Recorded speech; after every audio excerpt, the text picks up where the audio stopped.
भगवान शिव द्वारा ब्रह्मा जी का सिर काटने की कथा हिंदू पुराणों में वर्णित है और यह एक महत्वपूर्ण पौराणिक घटना मानी जाती है। यह कथा विशेष रूप से शिव पुराण और अन्य ग्रंथों में पाई जाती है। कथा का सारांश। प्राचीन समय की बात है, जब सृष्टि की रचना के बाद ब्रह्मा जी और विष्णु जी के बीच श्रेष्ठता को लेकर विवाद हुआ। दोनों देवता यह जानने के लिए एक दूसरे से वाद विवाद कर रहे थे कि उनमें से कौन बड़ा है। इसी विवाद को सुलझाने के लिए एक दिव्य ज्योति की आकृति शिवलिंग प्रकट हुई, जो अनंत और असीम थी। ब्रह्मा और विष्णु जी दोनों ने इस ज्योति की सीमा जानने का प्रयास किया।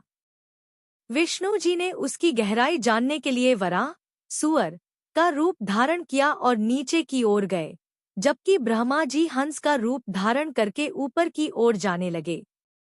विष्णु जी को इस ज्योति की कोई सीमा नहीं मिली और उन्होंने अपनी हार मान ली। वहीं ब्रह्मा जी को भी कोई सीमा नहीं मिली, लेकिन उन्होंने अपनी श्रेष्ठता सिद्ध करने के लिए झूठ का सहारा लिया। ब्रह्मा जी को केतकी का एक फूल मिला, जिसे उन्होंने साक्षी बनाकर झूठ कहा कि उन्होंने ज्योति की ऊपरी सीमा देख ली है। इस झूठ से भगवान शिव अत्यंत क्रोधित हो गए। भगवान शिव ने ब्रह्मा जी के 5 सिरों में से एक को काट दिया। शिवजी ने ब्रह्मा जी को यह सजा दी क्योंकि उन्होंने अहंकार और झूठ का सहारा लिया था। इसके साथ ही भगवान शिव ने ब्रह्मा जी को यह श्राप भी दिया कि उनकी पूजा संसार में कहीं भी नहीं होगी। इसलिए आज ब्रह्मा जी के बहुत कम मंदिर हैं और उनकी पूजा उतनी व्यापक रूप से नहीं होती जितनी अन्य देवताओं की होती है।